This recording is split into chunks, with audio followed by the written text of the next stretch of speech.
स्वागत है आपका ईटी नाउ स्वदेश पर। मैं हूं आपके साथ पूजा त्रिपाठी और आप देख रहे हैं गुड मॉर्निंग स्वदेश। और इस शो में हम आगे आपको बताएंगे कि इस वक्त संकेत कैसे मिल रहे हैं ग्लोबल बाजारों से, साथ ही साथ एशियाई मार्केट की चाल कैसी है और कल बाजार बंद होने के बाद अहम खबरें कौन कौन सी आई हैं, अहम नतीजे कौन कौन से आए हैं, इस पर हम आगे चर्चा करेंगे। और आपको ये भी बताएंगे कि कमोडिटी मार्केट में क्या रणनीति अपनाएं और साथ ही साथ ब्रोकरेज हाउस के रडार पर कौन कौन से स्टॉक्स हैं, इस पर भी हम आगे चर्चा करेंगे।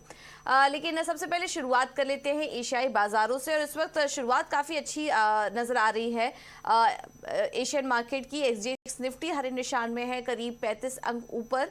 इसके अलावा हांगकांग के बाजार भी 180 अंक ऊपर हैं।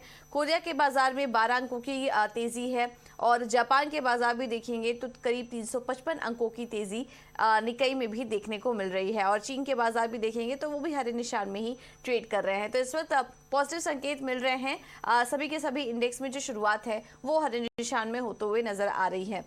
लेकिन इसके अलावा अगर बाकी ग्लोबल मार्केट्स के संकेत पर नजर डालें तो कल हमने देखा कि एशियाई कल अमेरिकी बाजारों में भी काफ़ी अच्छी तेज़ी थी, करीब 400 अंकों की तेज़ी वहां पर देखने को मिली है। और डाउ जोन्स, S&P 500, नैस्डैक सभी में करीब 1 से 1.25% से ज़्यादा की तेज़ी कल के सेशन में देखने को मिली है। यहाँ पर भी कुछ पॉजिटिव खबरें निकलकर आई। डेट सीलिंग पर कुछ पॉजिटिव डेवलपमेंट हुए जिसके चलते हमने ये तेज़ी देखी बाजार में। और कमोडिटी मार्केट, बॉन्ड मार्केट सभी इस पर ही रिएक्ट करते हुए नजर आए। और देखिए एशियाई बाजार भी इसी खबर पर इस वक्त रिएक्ट कर रहे हैं।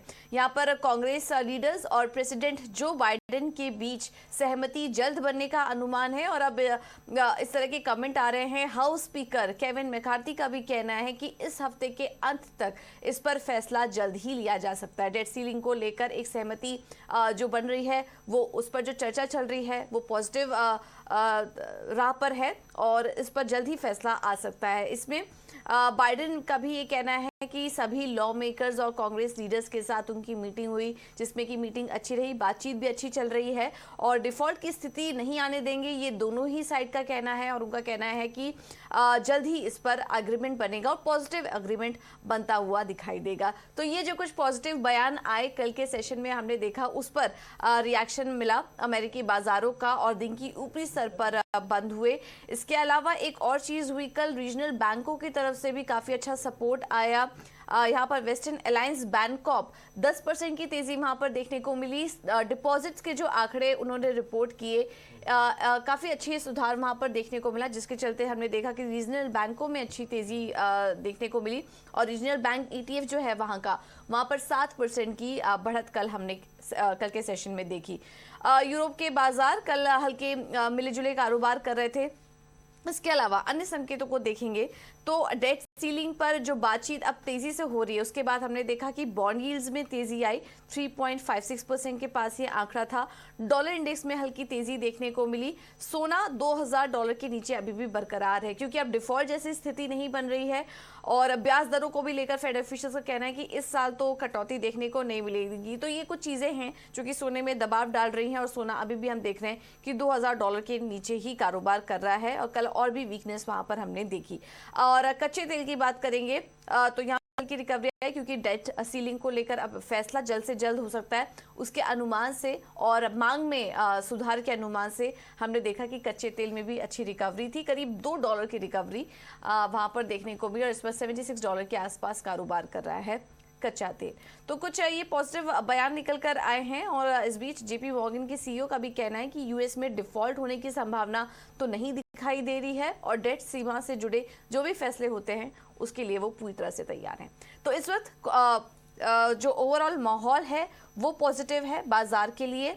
और FIs और DIs के भी आंकड़े देखेंगे तो यहाँ पर भी जो क्यूज मिल रहे हैं वो पॉजिटिव ही हैं। FIs ने कैश मार्केट में जो खरीदारी अपनी रखी है वो जारी है। हालांकि ये आंकड़ा थोड़ा छोटा है, 150 करोड़ के आसपास का है, बट खरीदारी का ही आंकड़ा नेट निकल कर आ रहा है। DIs ने कैश मार्केट में 203 करोड़ की बिकवाली की है।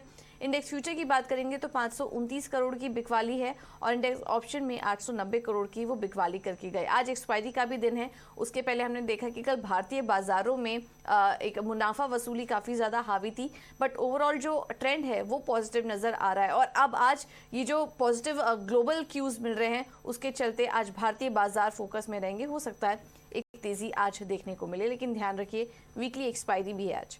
बट ऐसे में क्या व्यू होगा भारतीय बाजारों को लेकर और क्या रणनीति बनाए आज, ये भी समझ लेते हैं। और एंजल वन के देवांग शाह इस वक्त हमारे साथ जुड़ चुके हैं। Devang, thank you so much ET now स्वदेश को समय देने के लिए। आज मूड माहौल तो पॉजिटिव लग रहा है ग्लोबल बाजार का, क्या करना चाहिए भारतीय बाजारों में इसे देखते हुए? वीकली एक्सपायरी का भी दिन है, तो कौन से लेवल्स आप वॉच करेंगे आज? Good morning. और हम बात करें निफ्टी की तो कल भी हमने देखा था एक सपोर्ट लेवल से वापस हमें एक लास्ट आवर्स में एक रिकवरी देखने मिली थी। और अगर ओवरऑल ट्रेंड की बात करें, ट्रेंड पॉजिटिव है तो यहाँ खरीदने की सलाह रहेगी। यहाँ जहाँ तक सपोर्ट की बात करें, निफ्टी फ्यूचर का सपोर्ट है 18,150।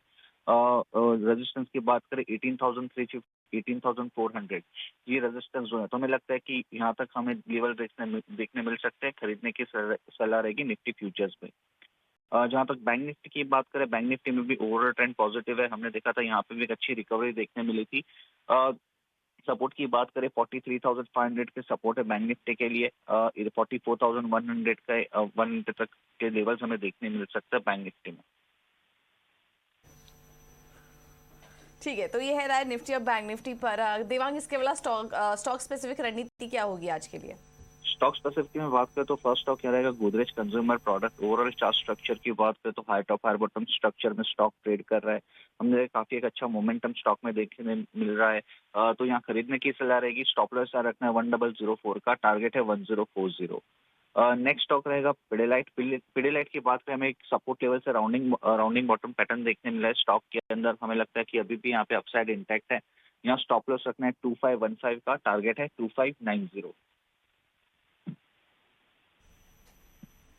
ठीक है, तो ये है व्यू स्टॉक स्पेसिफिक रणनीति की। अगर बात करें तो गोदरेज कंज्यूमर में खरीदारी करके चलिए 1040 के लेवल्स के लिए, और पिडिलाइट भी अच्छा लग रहा है 2590 के लेवल्स के लिए। स्टॉप लॉस होगा 2515 का। Thank you so much Devang, समय देने के लिए अपना और ये रणनीति भी सुझाने के लिए।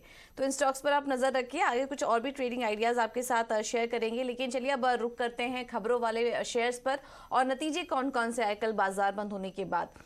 शरद हमारे साथ जुड़ चुके हैं पूरी डिटेल्स लेकर। शरद, गुड मॉर्निंग। सबसे पहले तो नतीजे बताइए कल कौन कौन से आए? गुड मॉर्निंग पूजा। तो सबसे पहले हनीवेल ऑटोमेशन फोकस में रहेगा। देखें तो यहाँ पे largely weak set of numbers देखने मिला है, लेकिन ग्रोथ आई है, लेकिन एनालिस्ट एस्टिमेट से कम आया है। इसके अलावा थर्मैक्स के नंबर्स की बात करें तो यहाँ पे largely inline set of numbers मिली है, और जो इसकी कौन कॉल है इस पर जो है इंपॉर्टेंट रहेगा इनके कमेंट्री को देखना। वेब ग्लोबल के गुड सेट ऑफ नंबर्स आए, अनुमान से बेहतर नतीजे आए हैं। और अब देखा जाए तो ओवरऑल जो है मार्जिन्स में भी थोड़ी सी बढ़ाव देखने मिली है, लगभग 108 बेसिस पॉइंट्स का। रेस्टोरेंट्स ब्रांड एशिया के देखें तो लगभग कह सकते हैं इनलाइन सेट ऑफ नंबर्स आया है। रेवेन्यू में भी उछाल आई है लगभग 30% का। वर्लपुल में जिस तरह हम देख रहे हैं कि कंज्यूमर ड्यूरेबल कंपनीज़ में अभी भी थोड़ी सी मार देखने मिल रही है कंजम्पशन के इम्पैक्ट के कारण। यहाँ पे देख सकते हैं 2% का टॉप लाइन डिग्रोथ आया है, और मार्जिन्स में भी जो सिग्निफिकेंट इरोजन आया है, ऑलमोस्ट 2.5% का जो है significant erosion year on year basis में देखने मिला है। लेकिन ऑटो एंसिलरी स्पेस से एंड्योरेंस टेक यहाँ पे गुड सेट ऑफ नंबर्स देखने मिले हैं। और याद रखिए आज ही इम्पॉर्टेंट डेटा भी आया अप्रैल के महीने से, जो यूरोप की कार सेल्स है उसमें बहुत अच्छी इंप्रूवमेंट देखने मिली है, क्योंकि सप्लाई चेन इश्यूज जो हैं अब वो थोड़ी सॉल्व होने देखने मिल रहे हैं। तो आज जो है ज़रूर ऑटो एंसिलरी स्टॉक्स को भी अपने रडार में रखिएगा।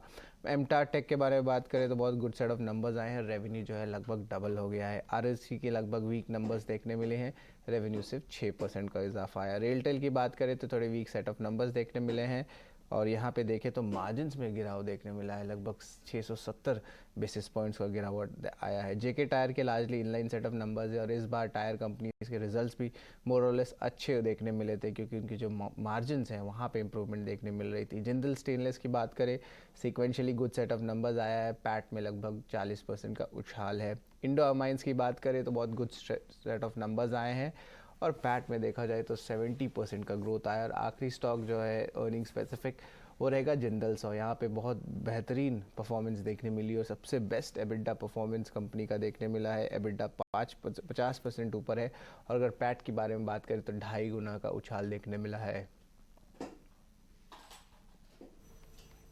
ठीक है, तो ढेर सारे नंबर्स आए हैं स्पेशली कैश सेगमेंट से, और इसका आज रिएक्शन हम देखेंगे। कुछ कुछ नंबर्स काफ़ी स्ट्रॉन्ग आए थे, उस पर आप नज़र रखिए। एंड्योरेंस है, टेक्नोलॉजीज़, इसके अलावा जिंदल सौ के नतीजे भी काफ़ी अच्छे, जिंदल स्टेनलेस के नतीजे भी काफ़ी अच्छे दिखाई दे रहे हैं।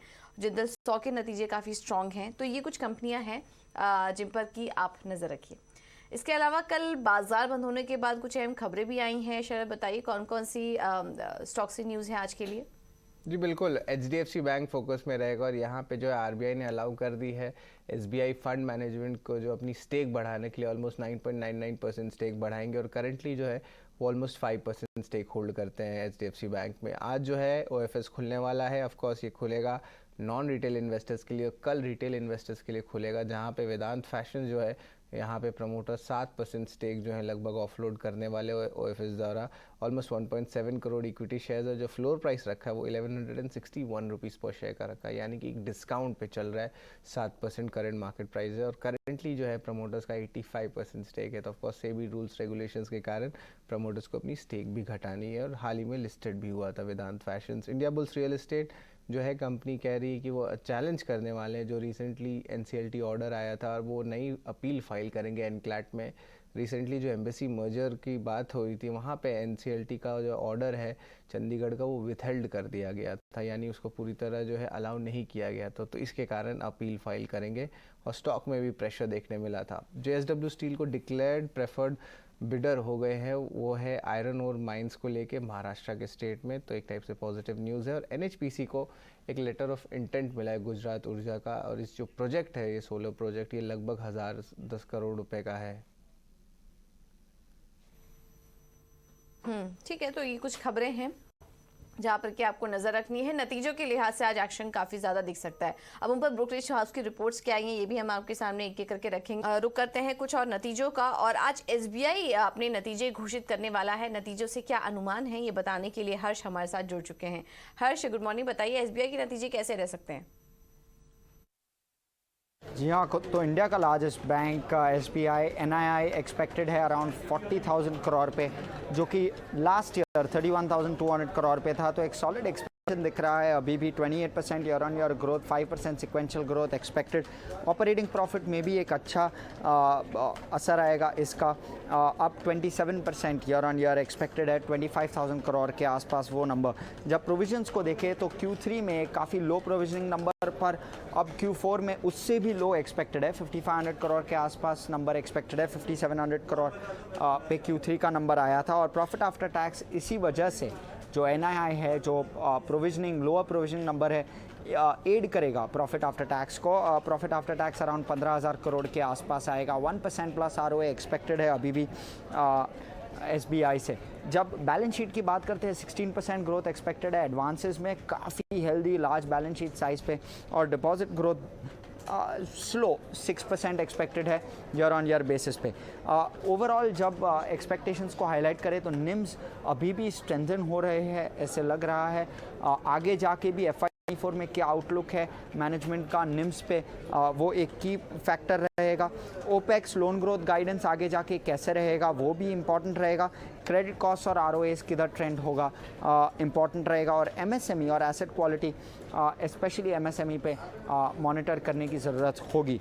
ऑल्सो आगे जाके 14% का कैपिटल एडिक्वेसी, तो कैपिटल रेजिंग प्लान्स क्या होंगे SBI के, वो भी जानने में इन्वेस्टर्स को दिलचस्पी होगी।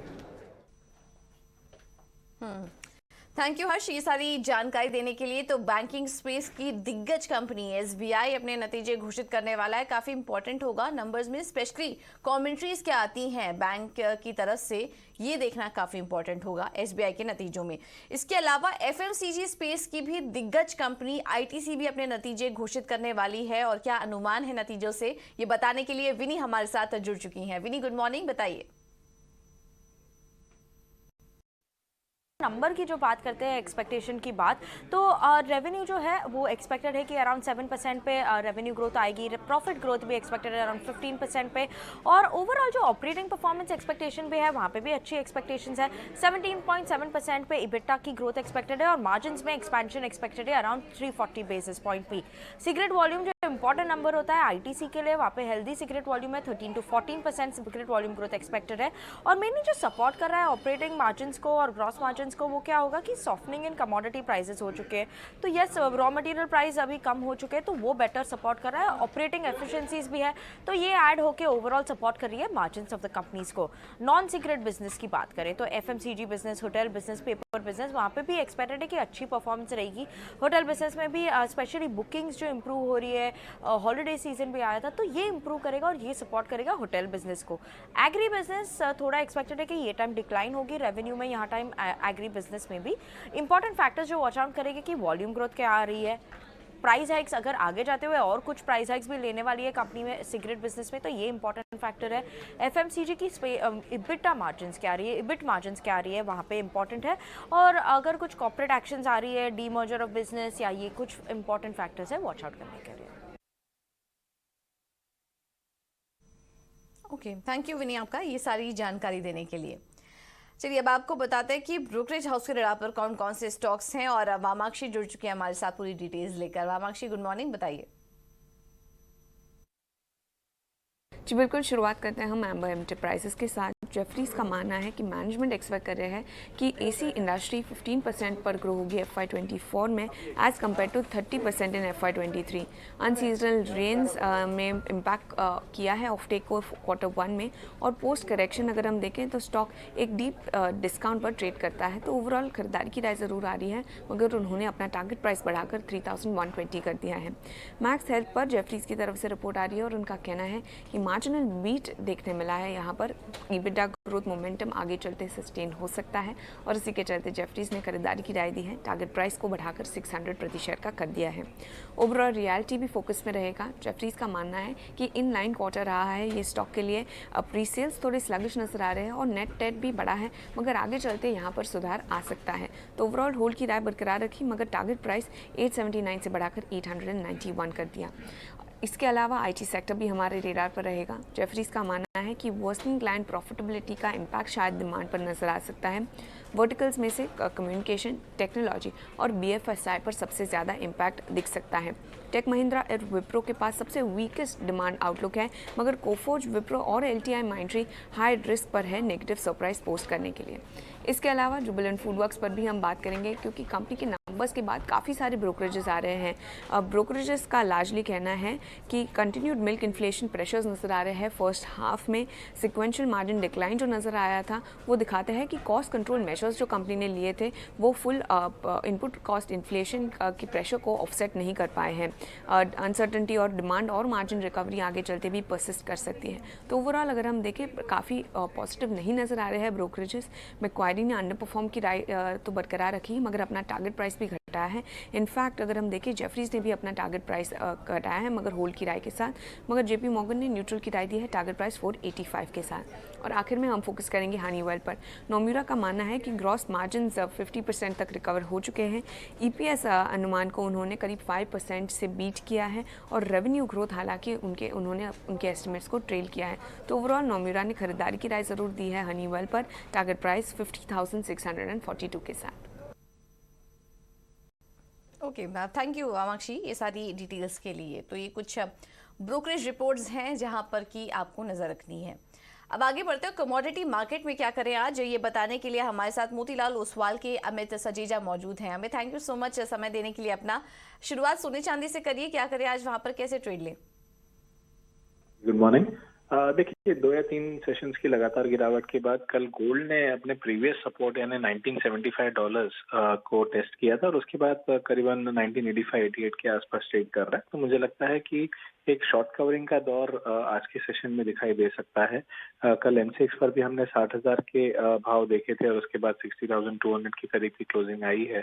तो ऐसा लगता है कि 60,000 का जो सपोर्ट है शॉर्ट टर्म में होल्ड कर पाएगा और अपसाइड 6450 तक का एक टारगेट लेकर बाय करके चला जा सकता है 59,800 के स्टॉप लेकर। वहीं अगर चांदी की बात करें तो 72,000 का जो लेवल है वो ब्रॉडली होल्ड कर पा रही है। ऐसा लगता है कि 72,300 के आसपास बाइंग किया जा सकता है। 73,300 से 400 के लक्ष्य लिए जा सकते हैं। ओके, ठीक है। तो ये है राय सोने चांदी पर। कच्चे तेल में क्या करें? यहाँ पर भी हल्की रिकवरी हमने देखी है कल के सेशन में, और तेजी के लिए बने रह सकते हैं या फिर ऊपरी स्तरों से करेक्शन देख रहे हैं आप? जी, देखिए काफ़ी टाइम के बाद, लगभग 1 हफ्ते के बाद हमने 5,900 का जो स्तर था, जो एक रेजिस्टेंस एरिया थे, वो ब्रीच होते हुए देखा है। वन ऑफ द ट्रिगर्स मैं कह सकता हूँ कि यूएस एसपीआर जो रीफिलिंग की बात हो रही है, वो निचले स्तरों पे फिलहाल क्रूड को सपोर्ट कर पा रही है। और सेकेंडली यूएस डेट सीलिंग जो कल एक हिंट आई थी कि संडे तक रिजॉल्व हो सकता है, वो भी एक सपोर्टिव फैक्टर है। तो मैं समझता हूँ फिलहाल क्रूड में बाय ऑन डिप्स की रणनीति अपनानी चाहिए और अपसाइड में हमें 6,100 के ऊपर के स्तर भी देखने मिलेंगे। इसी वजह से 5950 पे एमसेक्स पर मैं बाइंग की सलाह देना चाहूंगा 5850 के स्टॉप के साथ, और 6120 का टारगेट लिया जा सकता है। ओके, तो कंडीशनल कॉल है ये। क्रूड में 5950 का लेवल जब दिखे तब एंट्री लीजिए 6120 के लक्ष्य के लिए। और बेस मेटल्स में क्या करें अमित? जी, देखिए कल के सत्र में हमने बेस मेटल्स में भी और खास करके कॉपर में एक शॉर्ट कवरिंग मूव आते हुए देखा, क्योंकि यहाँ पर लगातार पिकवाली हावी रही है पिछले कुछ दिनों से, और कल के सेशन में एक पॉजिटिव क्लोज देने में कामयाब हुआ है। मुझे लगता है कि शॉर्ट कवरिंग थोड़ी और एक्सटेंड हो सकती है। अगर हम कॉपर की बात करें, 721 से 720 के आसपास बाइंग करना चाहिए। अपसाइड में 728 से 729 के आसपास के लक्ष्य लिए जा सकते हैं, और 714 का एक स्टॉप लॉस लेकर चलना चाहिए। तो मैं समझता हूँ कि कॉपर में जो शॉर्ट कवरिंग मूव है, ये आज भी जारी रह सकता है। ठीक है, तो कॉपर में आज मजबूती रहेगी। 727 के लेवल्स आप देख सकते हैं कॉपर पे। स्टॉप लॉस होगा 716 का। Amit, thank you so much हमारे साथ जुड़ने के लिए और ये रणनीति सुझाने के लिए। तो कल के सेशन में हम जहाँ देख रहे थे कि थोड़ा बिकवाली का माहौल था, हर एक स्पेस में एनालिस्ट यहाँ पर सेल कॉल दे रहे थे, आज उसके उलट है और गिरावट में खरीदारी करने की सलाह आपको दी जा रही है। सोने, चांदी, क्रूड में भी और कॉपर में भी, सभी में बाय कॉल आज के लिए। अब आगे बढ़ेंगे और इक्विटी में और कहाँ पर ट्रेडिंग के मौके दिखाई दे रहे हैं, ये एक एक करके आपके सामने रखेंगे। 5 पैसा कैपिटल की तरफ से जो कॉल्स हमें मिल रही हैं, उसमें पहला है रैमको सीमेंट्स। खरीदारी की राय है, 814 का होगा टारगेट, स्टॉप लॉस है 777 का।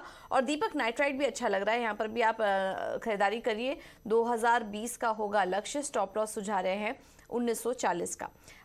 रेलिगियर की तरफ से जो कॉल्स मिल रही है, उसमें पहला है जुबिलेंट फूड। कल नतीजे भी आए कंपनी के और उसके बाद हमने देखा कि उतार चढ़ाव के बाद एक तेजी के साथ क्लोजिंग हुई है। आज आप यहाँ नजर रख सकते हैं 498 के लक्ष्य के लिए, स्टॉप लॉस होगा 468 का। और इसके अलावा करूर वैश्य बैंक में भी खरीदारी करने की सलाह है, 114 का होगा टारगेट। जो स्टॉप लॉस सुझा रहे हैं वो 100 रुपए का है। तो ये कुछ कॉल्स हैं आज खरीदारी करने के लिहाज से। जो भी कॉल्स आज मिल रही हैं, सभी में बाई की कॉल है हमारे सभी एनालिस्ट की तरफ से। चलिए एक्स निफ्टी आपको दोबारा दिखा देते हैं। इस पर 40 अंकों से ज्यादा की मजबूती एक्सजीएक्स निफ्टी में इस वक्त देखने को मिल रही है और बाजार का ओवरऑल मोमेंटम भी काफी पॉजिटिव है आज के लिए। छोटे से ब्रेक के लिए रुकेंगे हम यहाँ पर और ब्रेक के बाद आपके लिए लेकर आएंगे खरा सौदा। नमस्कार।